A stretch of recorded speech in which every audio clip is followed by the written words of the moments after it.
Now I've got to tell you about this Water of Life publisher who is going to be our feature for the evening. Actually, he reminded me that he was part of the group that would just sit together in the early days at Yammer around a table and I'll do our readings before we actually had the mic. It was a huge thing before Yammer actually closed down here in Chicago. And this open mic host from Ruffled Feathers was one of the people that actually was like, we're going to have something that's really laid back. We're not going to have a feature. We're not going to ask for money, although this man deserves money. I guess you don't have to give money, but this man, I trust, deserves it. So this is this whole laid back, wonderful thing. And it was great to have him around for that. And it's actually really phenomenal to have him here. So ladies and gentlemen, please give it up for a phenomenal feature. We have a ton of great books that you should buy right now. Give it up for Patrick Hurley. Come on. Woo!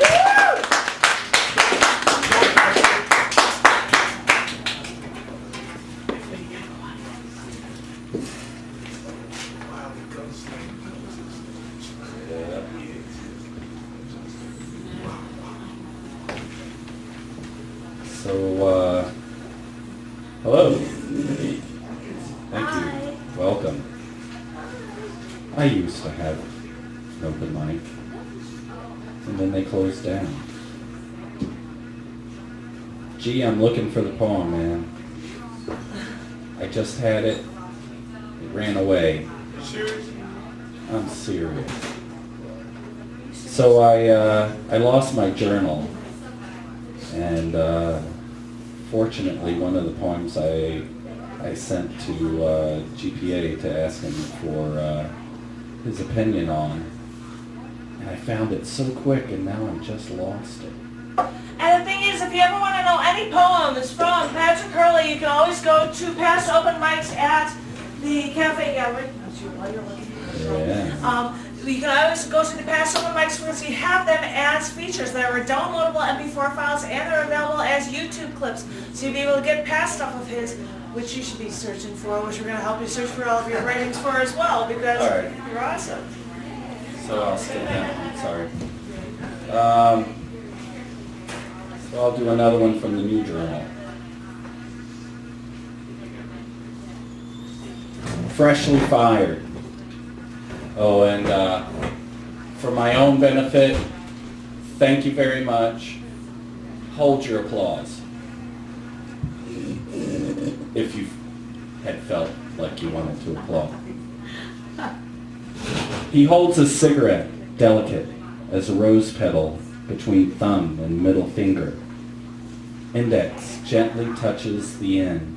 Ring finger feels the heat of the ember. It's the smoke that draws his attention. Ghost swirls from his lips, floating free to the universe. His hands limp, relaxed. His hold, relaxed. The cost is known. Another day off the end. Another round in the chamber. Spinning the cylinder another day, less. It's cathartic. Passes the time.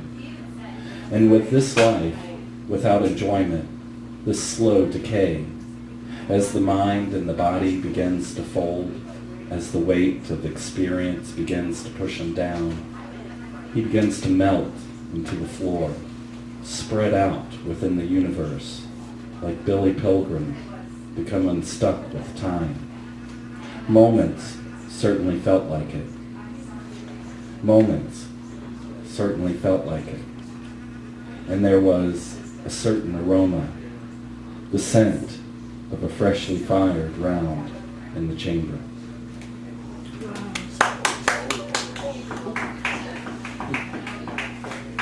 So from Pull Tabs and Other Things to Stick Your Fingers Through, my fifth book. First, there's Waking Up, realization, bless you, of a new day, beauty or tragedy not knowing. The sun is shining. I'm going to start over. The sneeze. Sorry. Threw me off. Bless you. Sneeze. First, there is waking up. Realization of a new day, beauty or tragedy not knowing. The sun is not shining yet. There is a bird on the ledge. First, there is coffee and more coffee with a chocolate chip scone. There is fog on the road this morning. More construction, always more construction. First, there is hearing sounds, indistinguishable sounds, then a brightness, then the outline of a face or shoulder or hip. It's raining on the road today. Windshield wipers are so inadequate. All is good if everyone keeps in their lane. Just keep in your lane until the rain subsides. First, there is a smile with sleepy eyes above hair shielding cheeks from sun, then the sensation of touch, fingertips soft on warm skin. Then there is holding tight, tight enough to remain through the day. Then there are cries of realization, weaning anxiety. Letting go is part of love. First, there is coffee with a blueberry scone and stoplights, stop signs, brake lights, heavy traffic, rushing, rushing, always rushing. The rain has stopped. There is a mist on the highway this morning, toll booths, correct change and exit ramps. First, there is the scent of hair, followed by the scent of skin. There are legs entwined, palm flat on the small of a back. There is pulling closer and pulling closer still. Readjusting bodies while readjusting lives. First, there is waking up. So yes, long ago there was a Yammer, and Lisa Heminger had a wonderful poem called Lake, and I used to ask her to read it to me while we were closing 4 a.m. bars, and she said no one day, so I went home and said, fine, I'll just try to write it myself. And this is what happened, and she and I used to do these in parody. Lake, your icy fingers crash on my spirit, pulling me in deeper than I know how to go. I kiss your soft belly as I am forever washed away in you. I leave my impression in your soft sand, and you hold it there, playfully tickling the edges, then erasing all in one fell swoop, one mad rush in. I give you flat stone offerings. They skip across your skin, joyful as a child returning home, and you take them in, gizzard stones in your belly. Lake, you hold my dreams in your long curls, rolling the shared visions within you. You are broader than I can see and deeper than I want to go. Still, you pull me to your depths, holding me there until I am cold in you. You explode before me, exposing your jagged edges, thrusting your icy fingers through me, turning me around in you, spewing me on your shores, then laying me down beneath your soft waters, smoothing my soul. Lake, beat me with your waters, whip me with your tides, subtle and slow, chasing the moon's pull, wanting to be an ocean, reflecting every image before you, hot, pink, soft fire, early morning sunrise, or shimmering diamonds on black velvet abyss of 2 a.m. darkness. I come into you, and you accept me without question, lifting me on your waves of joy. We ride each other through the storms. Lake, you do not tell of your secret shipwrecks. So many crying on your shores have caused you to rise. You hold my tears in your body. You are full from so much weeping. You do not easily give up your dead. I am here for you now, Lake. Take me to your belly. Grind me with your stones. Never let me go. That's wonderful. So I'll read one that I don't read that often, but to show range. Might I dance here a while, feeling the air, pushing the persistence, motion, not forced, rather let loose to expel potential as kinetic. Might you join me in breathing? Not there, no. It could only happen when there is, what was it, there? Just a moment, then push to the point where is it? Can it be that there was a time once, do you? Please, place your thoughts over there in the wicker basket by the hearth where old newspaper, kindling, and thoughts of fire are to be kept. There'll be no dreaming. No, not now, not here. There will be, yes, over there in the wicker basket. That's right. Place it there for burning. It's that smell. Burnt wood, ash on hands, sulfur matches, and kerosene. But then, with shallow eyes looking into distant locations, with eyes darker than the void, with a sense for what you've seen and what could be between now and that time when, and I still see, what thought was it we had when shadows crept upon these fire winds, blowing back the palms, blowing back sand to glass. We evolve to our own decay. Those fire winds blowing back. Was it here that was it? Yes, place those thoughts over there in the box. The fire winds are blowing and the cat before me wants to play. Before this could happen, we had to be somewhere. Then all things could come together just at the right moment, save the chance, save the random eyelash leading to the blink, to the missed signal, the 20 casualty crash on your happy day, on your side of the road, your sunny spot delayed. Save all your chaos in the closet there, locked in an old military footlocker. Tomorrow your dreams will, blessed vision of peace, a vision only, yet blessed all the same. How hollow and ready to receive in its emptiness. Still early. Not there, not here, not these eyes had visions of a world once, much larger than the world today. This hazy world, this tomorrow, this, place it over there. Not here anymore. We've moved past that. We've grown up. Remember?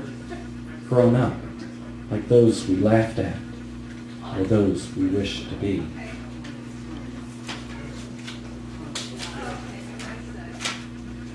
Scatter splatter. Schizophrenic proverb, love has hate written all over it. The news of the day is the war is all over and arms sales are up, a big profit in prosthetics. Kitty cat outside my window roaring into the night loud. It cries, the crickets and the frogs, and nature itself is drowned out by the of my wind machine fan, pushing and pushing those molecules of air around, pushing and pushing with the sound of an airplane's propeller, flying like birds or dragonflies fly high in the air with no one there to steer. Just roaring into the night with a payload of weapons going to make the news today national and international. Everyone will see it. Every 30 minutes I killed them all. I killed everyone all at once. Now roll those cameras. And the police beat me after they killed a cat in my front yard. It posed a threat. It was in the way of the wheels of justice, so they say. Then I told them, you'll never take me alive. The war's over and I have stock in prosthetics. And I demand justice, and you'd better read me my rights before and during my beating. Please let me sign something important after my fingers are broken. By the way, cop, don't trip over the fan cord. Hey, leave this noose around my neck. I don't care if it is the flag. It should symbolize my freedom to hang myself with it. What do you mean I'm on drugs? I am not. I'm a decent American citizen. I pay my taxes. I watch the news and all the hit sitcoms. And of course, those persuasive commercials in between. I don't need drugs, not when I have this great entertainment. What do you mean I'm not making sense? Of course I'm not making sense. You don't want me to make sense. Ignorance is bliss. And this is a schizophrenic proverb.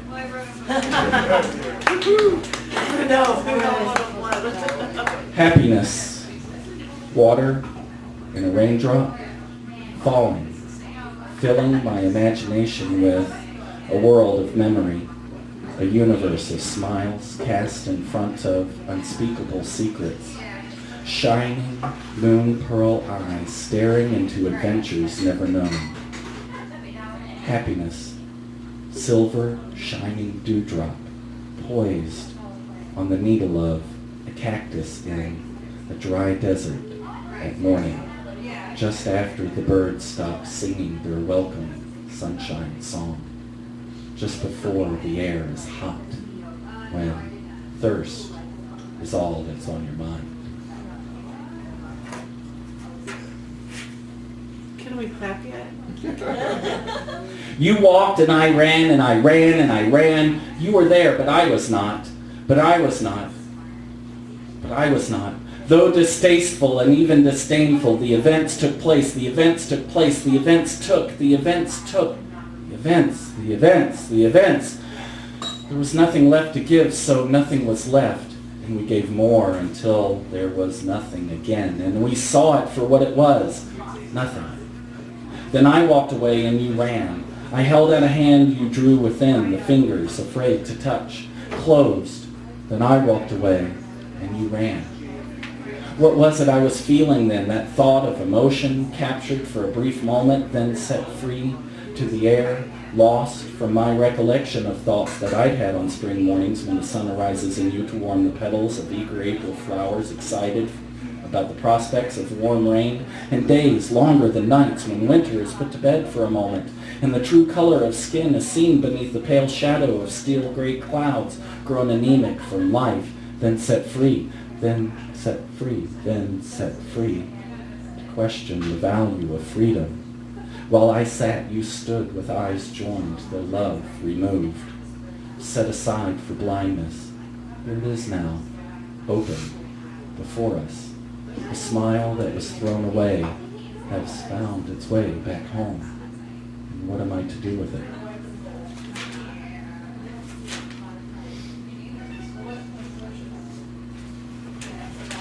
So I used to read at bars, lots of bars. I used to write poems at bars. When I read the poems at bars, I always stood at the bar. my God. My heart at the bocce bar. Between you and me, there is a glass on the bar. The den of conversations we never had but listened to with longing. There are libations beyond our capacity to imagine, and every elixir we would dare to consume in an attempt to forget who we are and imagine a dream we had. Between you and me, our years kept to ourselves and brief moments shared with our favorite toasts. There's the love we long to share and the hatred we wish to escape but shared anyway in joking mannerisms. Between you and me, here, now, is a stale stench, the collected lives and longing which penetrates the back of our minds and returns with us to our hiding places. And here, now, dividing our skin are the shields we carry, the badges we adorn, displaying our successes, our failures, our tired lives, reaching out. Cheers to our desire. Between you and me, there is nothing but the wall of fear we build to protect the little jewel within.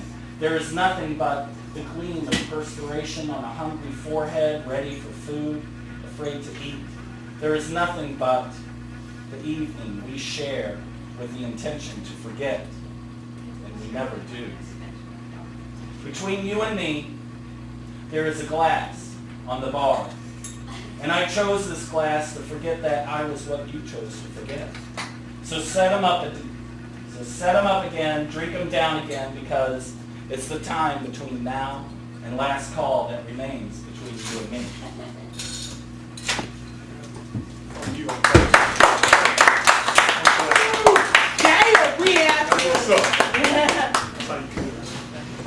All right. So,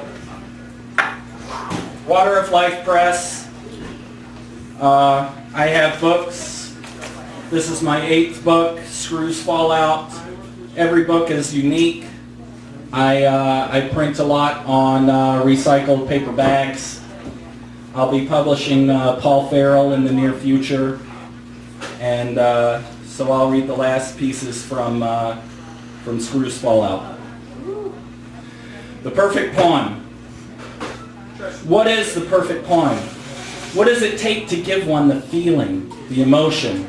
Is it formed of love, love lost or gained, beating hearts or bleeding hearts? What forms the perfect poem?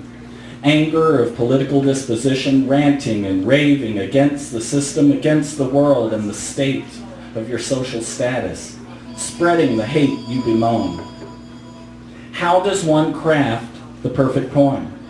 Through clever witticisms, tongue-dripping imagery, humorous jibs and jeers, setting oneself up on a plateau while pushing others deep in the valley below, or begging for the sympathetic savior to your self-deprivation. Does the perfect poem make us cry, make us laugh? Does it bring us to a place of empathy, a collective spiritual rendezvous in the ether of our hidden universe, and hold us there until we are all one? No.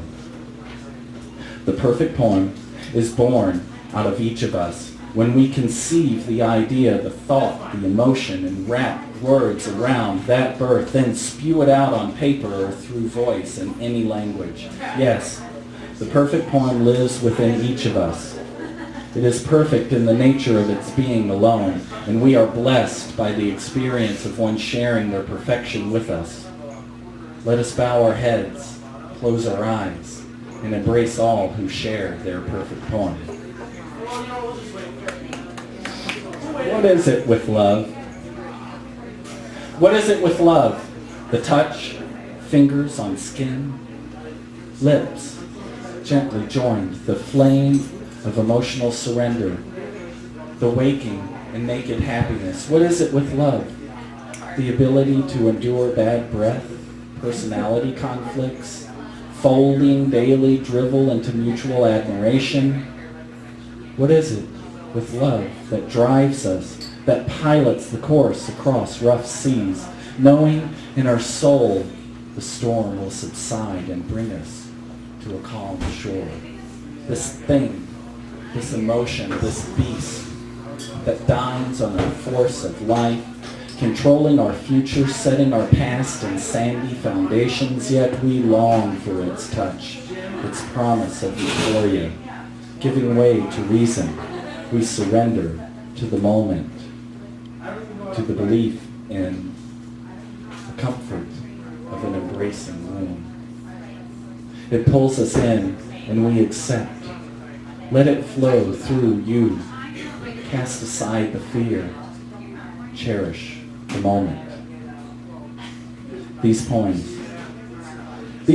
I give you, words, expressions, emotions, feelings, they are free and can be dismissed, but they will exist nonetheless. Take them, leave them, they are yours. So I generally don't give comment on poems. This one I've read here before, and it generally needs some sort of forward thing. If you're familiar with either the Alexander solution or the Gordian knot, there's a story about the Gordian knot tying a cart up in a village that Alexander was about to conquer. If you could untie the knot, then you could be the king. The knot's extremely complicated. Alexander ponders it for a night, comes out in the morning, takes out his sword, and whack, done. So Gordian knot, something very complex. Alexander's solution, an easy solution for something complex. No Alexander solution for us. Your hair, delicately brushed above your ears by soft fingertips. Your hand on me, holding tight. I am with you, and I am happy. Our demons kept at bay for the evening.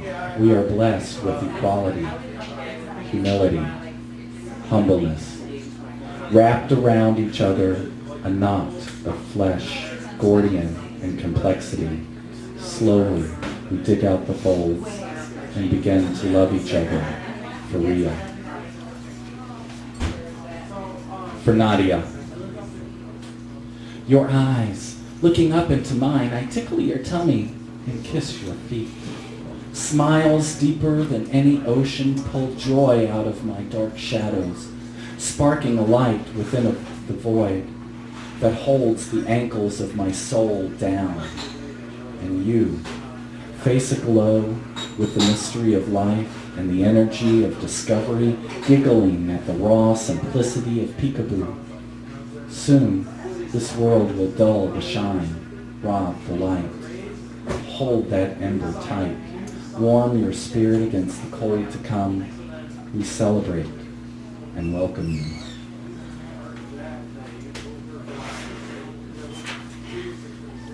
Janet, time? You've got 30 seconds. 30 seconds. You could do one more and I'll let you pass it. All right. So, because GPA and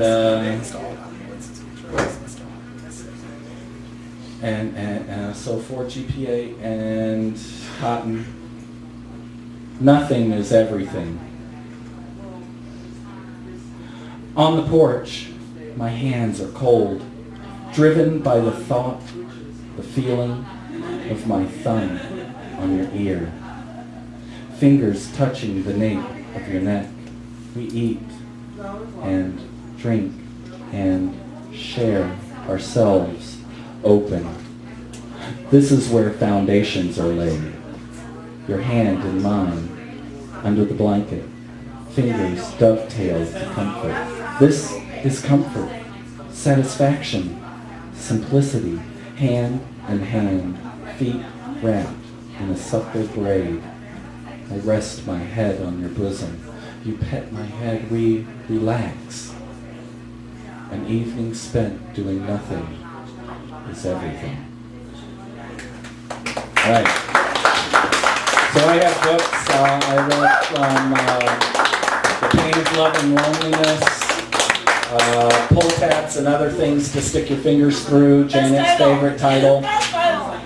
Screws Fall Out, and I have a couple other titles. And as mentioned, everyone in Paper Bag is unique. Thank you very much. Thank you. What? You're going to stay here because I think it was awesome. Please have one more.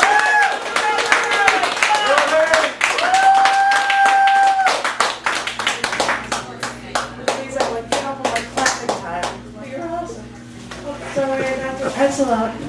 That's what he gets for being double plus awesome. So thank you very much. Thank you. That was awesome. I get all the glitter. That's so awesome. Thank you very much. And now I'm just about to tell you about future features.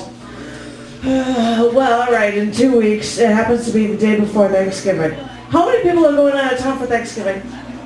Not me. I'm working. Not me. Yeah, I was like, I'm going to be around. But yeah, if you happen to have nothing going on the day before in 2 weeks, that happens to be November 21st, 2012-1121. Depending on how you want to put it. I'm the feature. I'm coming up with, this is why I did a thing about this things for the periodic table of poetry. I'll be reading unique ones never read before, mostly probably about death and explosions, because that seems to be what's awesome. You have to do the 11th, 12th, and 21st elements. I have to do my 11th, 11th, 12th, and 21st? Did I? Go to the almanac online. 11th, 10th was, I was trying to think what was I just read, so I'll have to look at that, exactly. Discovered, oh no, I'm just kidding. Well, I have to think about it, definitely. And, as I said before, I have the ones that I've read up on a website. If anybody's interested in having a pull, I've already had one person requesting pieces from it, and that's double plus awesome. So, if anybody has requests for any poems that would be for that feature, that would be really awesome, and I'd appreciate it. And that's enough about me. And that's enough about, this month of November, because in December, on December 5th, we actually have Michael Hogue as our feature. Give it up for Michael Hogue. Yeah. And after that, which will be the last one of the year. And I'm not sure if I'm going to be able to have video recording for that, so you really have to come for Christine Swanberg for the feature on December 19th. Because as I said, I'm not sure if we'd have video recordings for that, and it would be awesome to see everybody around. And as I had said before, if you go to chaoticarts.org/thecafe, you can look at the 2013 schedule, and if you don't have a date, Jeff Helgeson just took a date me into January, actually. So, I know, yay, Jeff Helgeson, he's double plus awesome. But if anybody's interested in anything, you can always go to chaoticarts.org/thecafe, and this open mic and this feature will be podcasts that are coming up with this as well. So if you want to know anything, always check it out online. And thank you all so very much. I look forward to seeing everybody here in 2 weeks. Thank you, thank you, thank you.